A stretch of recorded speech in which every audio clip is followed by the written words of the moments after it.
దీక్షగా 42 రోజులు శివాలయానికి ఎవ్వరికీ చెప్పద్దు. ప్రదోష వేళలో వెళ్ళి శివ ప్రదక్షిణం చేసి మీరు ఏమీ చెప్పకండి. మీరు చెప్పగలిగినంతసేపు శివాలయం అరుగు మీద కూర్చుని శివ శివ శివ శివ శివ శివ ఇదొకటే.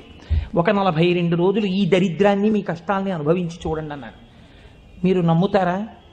ఆ వ్యక్తి నా దగ్గరికి వచ్చి నా జీవితంలో ఆశించని రీతిలో నా జీవితానికి ఒక కొత్త మలుపు తిరిగిందండి, నేను వరంగల్ వెళ్ళిపోతున్నాను, నేను సెటిల్ అయిపోతున్నానని చెప్పాడు.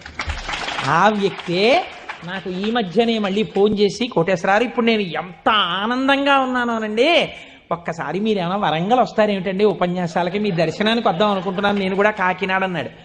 అయ్యా మీరు ఎప్పుడైనా కాకినాడ ఇప్పుడు అక్కర్లేదు, ఇప్పుడు తర్వాత వద్దురు కానీ నేను వరంగల్ ఇప్పుడు మాత్రం రావట్లేదు, నేను వరంగల్ వస్తే చెప్తాను, అప్పుడు మీరు నా దగ్గరికి వద్దురు కానీ తప్పకుండా దర్శనానికి అన్నాడు.